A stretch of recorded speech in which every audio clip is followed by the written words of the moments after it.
This isn't right. This is not moral.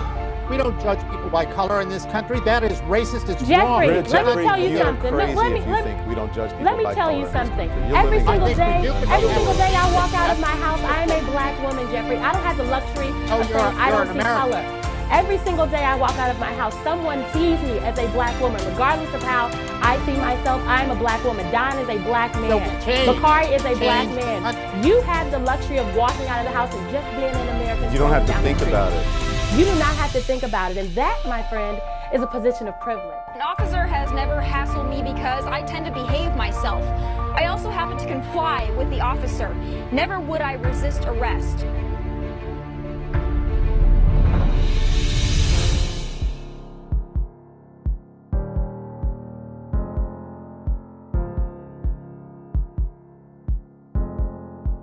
A black person who wears a certain hairstyle or speaks a certain way or has a certain name has to be very conscious about the way that people perceive them, and when going to job interviews they have to be very careful about, like, this is my background, this is my name, this is who I am.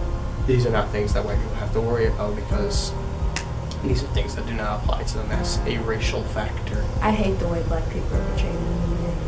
One thing that the media does, even if you're not black, is it takes your original story and it construes it into a bunch of different ways, and they twist it into what they want the public to see. I see like reality TV shows like Love and Hip Hop, and like they're always like fighting and they can't have like a simple conversation, or just like reality TV shows about black people in general. Like I rarely see, if any, reality TV show where there's black people acting civilized. And when people discuss white privilege, we're not talking about the fact that white people always have it better off than black people as far as economically or sometimes even socially. It mostly comes to the idea that privilege is a social construct in that there are things that inhibit the ability for black people to do certain things and feel and act a certain way in society that white people don't have to bother with, because those stereotypes and those stigmas don't apply to them, but they do apply to black people. And unfortunately, what the media wants the public to see of black people are belligerent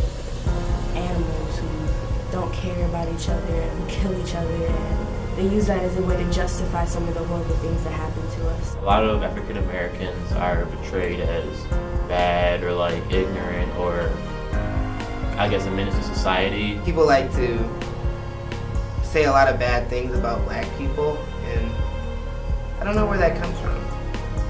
But it makes me really upset to think that people associate black with being dumb or uneducated or just improper.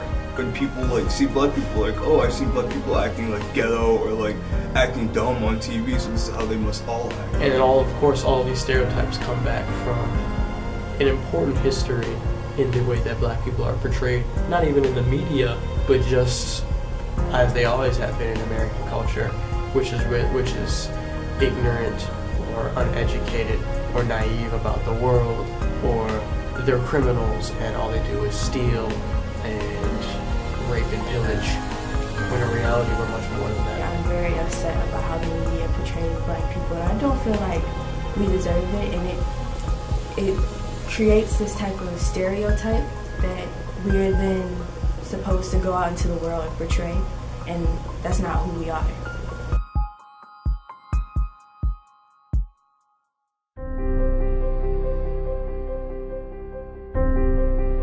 I'm not gonna say I live my everyday in fear, but I definitely am skeptical to approach a Caucasian officer or an administrative person who is white. And that just comes from seeing a lot of things.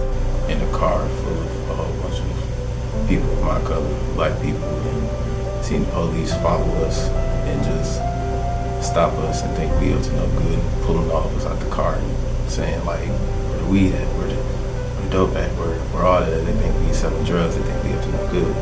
And it's crazy.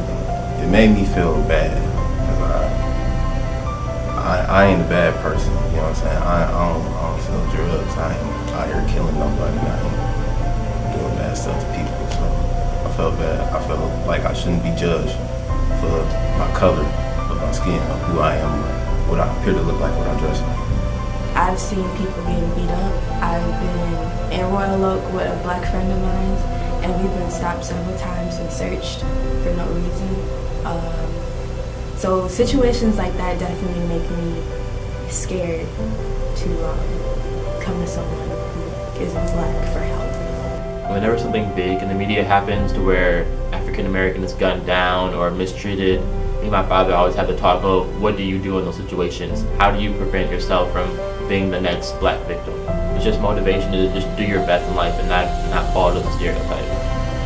I don't want my mom to be worried, like thinking her son is out here and then she gotta worry because it's people who don't like me because of my color. And she got worried because you seeing Archon dead on the news every day. It made me feel bad that we didn't have to talk about that because I didn't want her to feel bad and I didn't want her to feel like I brought a boy into this world just so he can die by the people that are supposed to serve and protect us. It didn't make me feel good. I ain't like it. Like, nothing has really changed. Like, people think that, yeah, racism is dead, equality, everybody's equal. And that's not the case. There's still people out in the world that think I'm better than you because of the color of my skin, but that's not okay.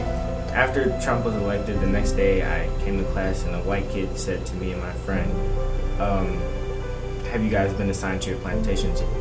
And when he had said that, I felt really hurt and I wanted to do something about it, but I didn't want to stoop down to his level.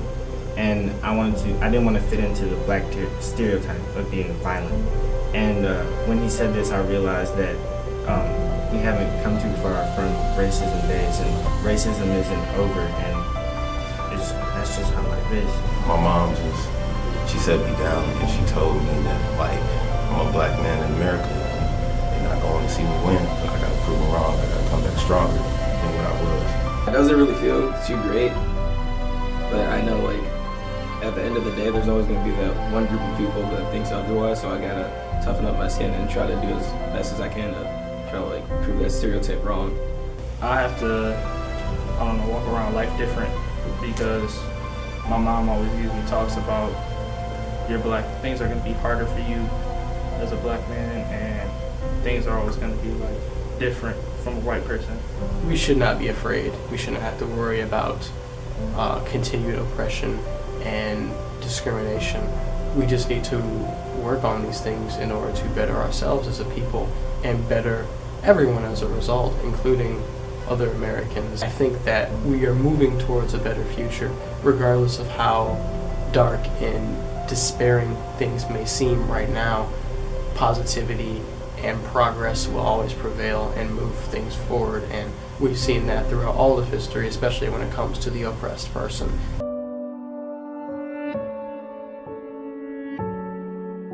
One thing that many black people like me face almost on a daily basis is the idea of whiteness. I can't tell you how many times in my life I've been called a white person, and Dylan, you're so white, you're the whitest black person I know, which is completely and utterly ignorant and wrong.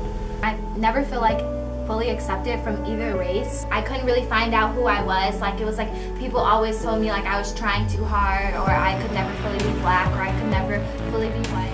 A lot of people say that I'm not black just for like the simple fact that I'm mixed, but I am black, regardless of that. When I came to Berkeley, it was kind of like a huge culture shock because I started to notice color. I started to notice that I was being treated differently because of my skin color. It makes me feel upset and,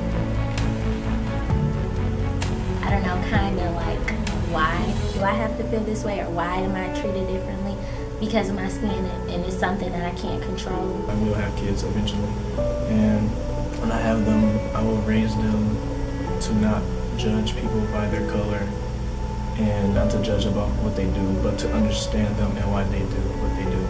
I still to this day will never judge a person by their creed or color. However, I do recognize that it is very much something to be acknowledged. It is an important part in how we function as a society and as people.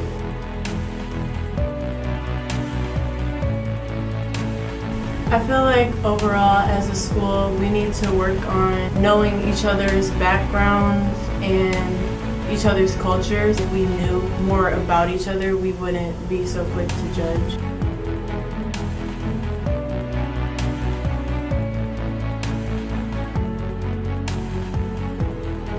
I just feel like we need to go beyond the Holocaust. Like I feel like I know more about the Holocaust than I do my own culture. And so I just feel like we need to talk more about other cultures, not just the black culture, but just like other cultures within the school.